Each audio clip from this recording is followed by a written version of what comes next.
अस्सलाम वालेकुम वरहमतुल्लाहि वबरकातुहू। आप देख रहे हैं बिला कश्मीरी यूट्यूब चैनल। आज हमारा मौजू है कि मस्जिद की सफ़ के अंदर जो है ना वो नाबालिग बच्चों को खड़ा करने से सफ़ टूट जाती है या नहीं, और उस सफ़ में खड़े बालिग लोगों की नमाज होगी या नहीं। तो इसमें ये याद रखें कि मस्जिद में हज़ूर नबी करीम सल्लल्लाहु अलैहि वसल्लम की मुख्तलिफ़ अहादीस में मुख्तलिफ़ अल्फाज में कुछ इस तरह के अल्फाज मनक़ूल हैं कि खुलासा हदीस इस तरह है कि ना समझ कम अकल बच्चों को मस्जिद में लाना मना है, सही मत लाओ। इस तरह की मुमानत है, खुलासा हदीस ये मैंने आज किया।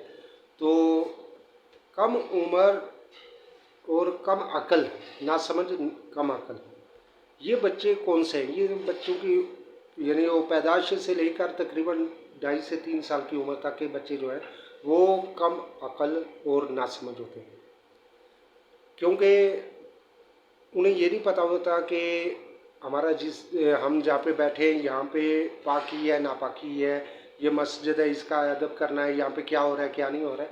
तो ऐसे बच्चे जो तकरीबन 3 साल 3.5 साल 4 साल तक की उम्र के बच्चे हैं उनको मस्जिदों में लाना वो मना है कि उनसे बेअदबी के बेशुमार इम्कानात मौजूद है। सही है, वो ऐसे बच्चे पेशाब भी कर सकते हैं और इस तरह के मामला भी होते हैं। लेकिन उससे ऊपर जो बच्चे हैं मतलब कि 7-8 साल के 10 साल के बच्चे जो होते हैं, तो अक्सर मसाजिद में देखा गया है कि वो ऐसे बच्चों को वो बेचारे सफ़ों में खड़े होते हैं तो उनको सफ़ों पर से पकड़ के पीछे खींच दिया जाता है। अच्छा, वो आप बड़े बड़े आगे खड़े होते हैं, तो ये जो बड़े बाद में आगे खड़े हो रहे हैं ना, ये तो पहले ही गुनहगार हुए। इन्होंने भाई इनको पहले आना चाहिए था कि पहले आए और पहले सफ़ में बैठे। अच्छा, अब अगर बच्चे अगली सफ़ में खड़े हैं और वो बच्चे हैं कि जिनको ये पता है कि ये मस्जिद है, इसमें पाक हालत में जाना है, बावुज़ू खड़े होना है, यहाँ पे ये लोग नमाज़ पढ़ रहे हैं, ये जमात हो रही है, इतनी अकल रख रहे हैं तो ये आकिल है। जमात में सफ़ के अंदर खड़े होने के लिए बालिग होना शर्त नहीं है, आकिल होना शर्त है, यानी अकल का होना ये ज़रूरी है। तो आकिल होना ज़रूरी है। तो आकिल इतने बच्चों को इतना शऊर ज़रूर होता है कि ये मस्जिद है, इसमें अदब व एहतराम करना है, यहाँ पे जमात हो रही है तो जमात में बड़ों के साथ खड़े होने में उनके साथ सफ़ ख़त्म नहीं हो रही है, सफ़ में गैप नहीं आ रहा है और ना ही साथ वालों की नमाज में कोई खलल हो रहा है, उनको नमाज वहीं पे पढ़ने दी जाए।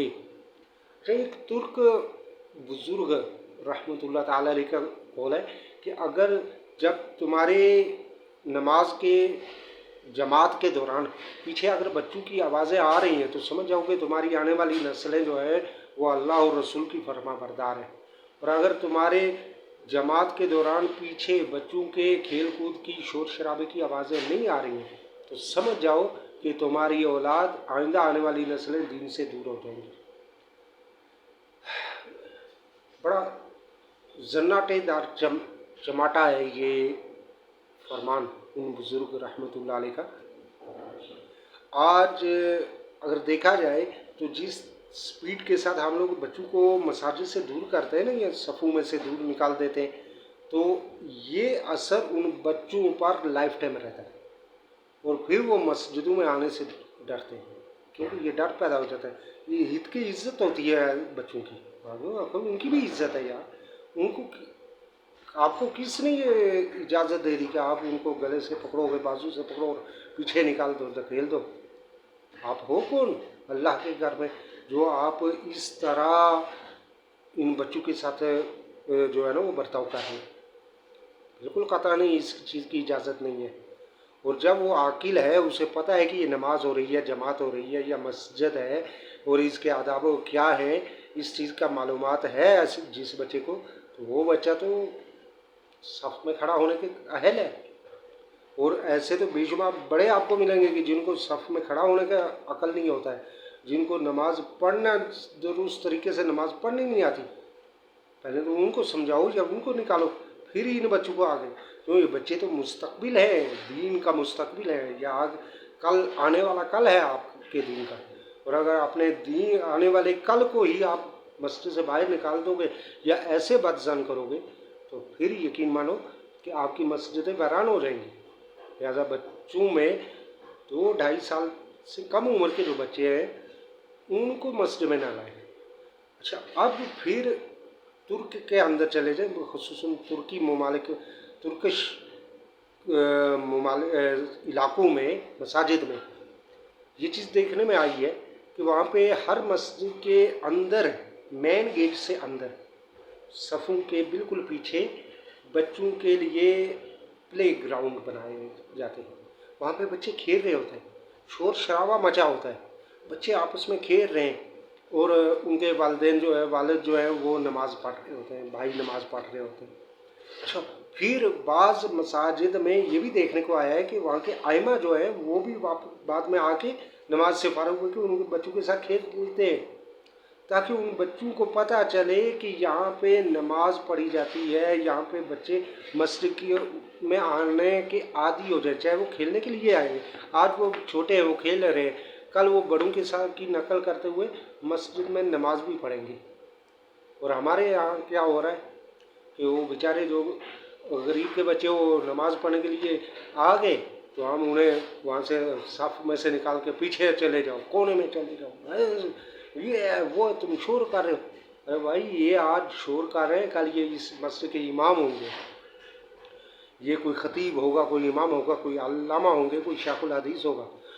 اگر تم لوگوں نے آنے دیا تو یہ بڑے جو ہوتے ہیں نا وہ بیچارے وہ بالکل سانپ کی مانند انہوں نے مساجد پہ قبضہ کیا ہوتا ہے. یہ 80-90 سال کی عمر کے جو ہے نا یا جو بالکل کام کاج کے سے بالکل ویلے ہے، اب انہوں نے ایک قسم کے مسجد پہ جو ہے نا وہ جاگیرداری سسٹم چلا لیا ہوتا ہے. وہ ان کی مرضی سے نظام چل رہا ہے مسجد کا. اچھا وہ بلائیں گے، جس کو کہیں گے وہ آئے گا مسجد میں، اور جس کو کہا کہ اس کو پیچھے کرو وہ پیچھے ہو جائے گا. کیا جاگیرداری ہے یار؟ خدا کے گھر میں آپ لوگ جاگیرداری کر رہے ہو، گھر میں تو آپ کو سالن دوبارہ نہیں ملتا، مسجد میں آئے اور آپ نے نمازیوں پہ جاگیرداری چلانا شروع کر دی. اس لیے اللہ کا گھر ہے، اللہ کا گھر، اللہ کا قانون، اللہ کا نظام، وہ اس کے سپرد رہنے دے، خود نظام چلانے کی کوشش وہ نہ کرے. اللہ تبارک و تعالی ہمیں جو ہے نا وہ صحیح معنوں میں اپنے آنے والی نسلوں کو، اپنے بچوں کو مسجدوں سے محبت کرنے والا بنا دے اور مسجدوں کو آباد کرنے والا بنا دے. اللہ تعالیٰ ہماری آنے والی نسلوں کو جو ہے وہ دین کا پہرے دار بنائے. آمین بجاہ النبی.